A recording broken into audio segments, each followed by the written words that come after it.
जय मसीह। जोहार। कैसे हैं आप लोग? मुझे उम्मीद है आप लोग ठीक होंगे, अच्छे होंगे, स्वस्थ होंगे। आज आप लोगों के बीच में एक वचन शेयर करना चाहता हूँ। मुझे उम्मीद है ये वचन आप लोगों को बहुत पसंद आएगी। अगर वचन आपको पसंद आया तो ज़्यादा से ज़्यादा शेयर करें, ज़्यादा से ज़्यादा लोगों तक पहुँचाइए, ताकि उन लोगों को भी मालूम हो, उन लोगों को भी जानकारी हो। आज हम बात करेंगे परमेश्वर का एड्रेस कहाँ है, परमेश्वर का घर कहाँ है, परमेश्वर कहाँ रहते हैं, परमेश्वर किस लिए रहते हैं, परमेश्वर किसके पास रहते हैं। ये जो है आपको बाइबल में मिलेगा, पवित्र बाइबल में। परमेश्वर किन के पास रहते हैं, क्यों रहते हैं, परमेश्वर का घर कहाँ है। फर्स्ट कुरिन्थी चैप्टर 3 वर्स 16। पहला कुरिन्थी 3 अध्याय का 16 पद। यहाँ लिखा है, क्या तुम नहीं जानते कि तुम परमेश्वर का मंदिर हो और परमेश्वर का आत्मा तुम में वास करता है। हालेलुया। परमेश्वर कहता है, वचन कहते हैं, क्या तुम नहीं जानते कि तुम पवित्र आत्मा के मंदिर हो। यानी कि परमेश्वर जो है हमारे जीवन में, हमारे दिल में, हमारे हृदय में, हमारे मन में रहते हैं। हालेलुया। मनुष्य परमेश्वर के मंदिर हैं। आप परमेश्वर के मंदिर हैं।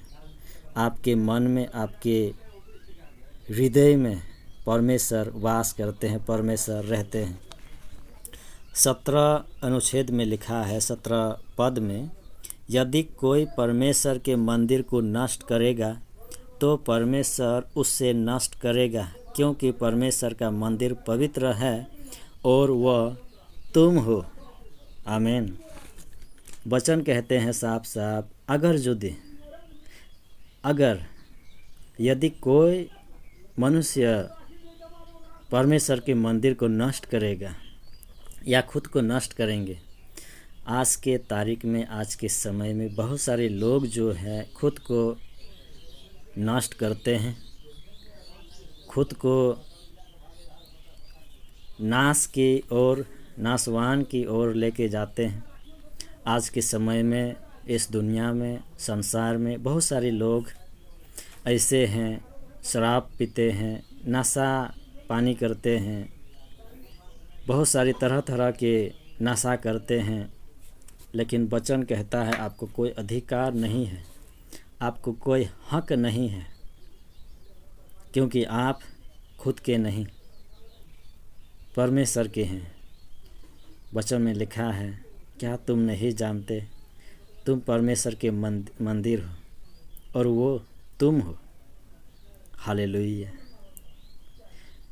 जितना लोग मसीह को ग्रहण कर चुके हैं, मसीह के ऊपर विश्वास करते हैं, परमेश्वर के ऊपर विश्वास करते हैं, परमेश्वर की महिमा करते हैं, परमेश्वर की आराधना करते हैं। फर्स्ट कुरिन्थी चैप्टर 3 वर्स 16-17 जरूर पढ़िएगा। हालेलुया। बहुत सारे लोग हालेलुया नहीं बोलते, हालेलुया का शब्द नहीं बोलते, उसकी जगह में आमीन बोलते हैं। आमीन बोलना भी कोई गलत नहीं है, हालेलुया बोलना भी कोई गलत नहीं। हालेलुया का मतलब है परमेश्वर की महिमा हो, परमेश्वर की स्तुति हो, परमेश्वर की आराधना हो। हम सहमत हैं। आमीन का मतलब भी वही होता है, हम सहमत हैं। परमेश्वर की स्तुति हो, परमेश्वर की प्रशंसा हो, परमेश्वर की आराधना हो। हालेलुया और आमीन दोनों शब्द एक ही हैं। लेकिन कई लोग जो है, जो परमेश्वर को नहीं जानते, कई लोगों ने जो है मजाक उड़ाया था हालेलुया का शब्द। लेकिन वचन कहता है, परमेश्वर से आप खिलवाड़ ना करें, क्योंकि वो जीवित पिता है। जीवित परमेश्वर हैं। परमेश्वर आत्मा है और परमेश्वर कभी मरते नहीं, जिंदा है। आमीन।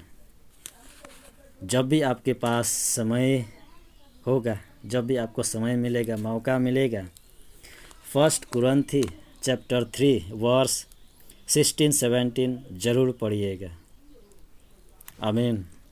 हो सकता है आपके लिए लाभदायक हो, आपके जीवन में प्रभावित साबित हो, आपके जीवन में काम आए, आपके जीवन के लिए काम आए, आपके लिए काम आए, आपके परिवार के लिए काम आए। और मसीह परिवारों को ज़्यादा से ज़्यादा शेयर करिएगा। मेरी शक्ल सूरत अच्छी ना लगे फिर भी इस वचन को शेयर ज़रूर करिएगा, या आपके पास अगर समय है तो इस वचन को ज़रूर पढ़िएगा। 1 कुरिन्थी चैप्टर 3 वर्स 16-17 याद रखिए, 17 में लिखा है। फिर से एक बार पढ़ देता हूँ आप सभी के लिए। यदि कोई परमेश्वर के मंदिर को नष्ट करेगा तो परमेश्वर उससे नष्ट करेगा।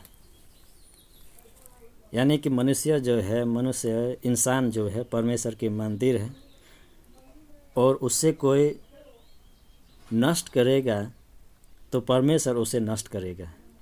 क्योंकि परमेश्वर का मंदिर पवित्र है, क्योंकि परमेश्वर का मंदिर जो पवित्र है, क्योंकि परमेश्वर पवित्र हैं, वो आत्मा है, वो पवित्र हैं। इसीलिए हमें और आपको पवित्र रहना ज़रूरी है। पाप से बचना ज़रूरी है, अंधकार से बचना ज़रूरी है। इंसान बहुत तरह तरह के पाप करते हैं और कहते हैं हमने पाप नहीं किया। झूठ बोलना भी पाप है, गलत कल्पनाएं करना भी पाप है, गलत देखना भी पाप है, गलत सोचना भी पाप है। अगर आप क्रोध करते हैं वो भी पाप है, आप किसी के विरोध में खड़े हैं वो भी पाप है, किसी के विरोध षड्यंत्र रचते हैं वो भी पाप है, आप दंगा फसाद करते हैं वो भी पाप है, आप चोरी डकैती करते हैं वो भी पाप है। भाई साहब, पाप बहुत किस्म के होते हैं और उन पापों से बचने के लिए परमेश्वर के वचन को फॉलो करना, परमेश्वर के वचन के पीछे चलना बहुत ज़रूरी है। जैसे ज़िंदगी के लिए सांस की ज़रूरत होती है। अगर आपके जीवन में सांस है, आप सांस ले रहे हैं तो आप जिंदा हैं। अगर शरीर से सांस निकल गई, समझ लीजिए मिट्टी का शरीर मिट्टी में मिल जाएंगे। इसी प्रकार लोग कहते हैं मरने के बाद जन्नत में जाते हैं। जन्नत में तो आप तब जाएंगे जब आप परमेश्वर के वचन को मानेंगे और परमेश्वर के वचन पर अमल करेंगे। स्वर्ग का राज्य तब आप जाएंगे जब आप परमेश्वर को ग्रहण करेंगे और परमेश्वर के पीछे चलेंगे, पाप से बचेंगे और परमेश्वर के आज्ञाओं को मानेंगे, फॉलो करेंगे, तभी आप स्वर्ग का राज्य जा सकते हैं। आमीन। मुझे उम्मीद है आप लोगों को ये वचन शायद पसंद आया होगा। पसंद ना आए भी ज़रूर शेयर करें। अगर पसंद आया है लाइक करिए, सब्सक्राइब करिए, ज़्यादा से ज़्यादा शेयर करिए। इस वचन के द्वारा लोग पाप से बच सकते हैं, पाप से अपने आप को बचा सकते हैं और अपना जीवन बहुतायत से व्यतीत कर सकते हैं परमेश्वर की राज्य में। आमीन। आमीन। बोलिए आप भी आमीन।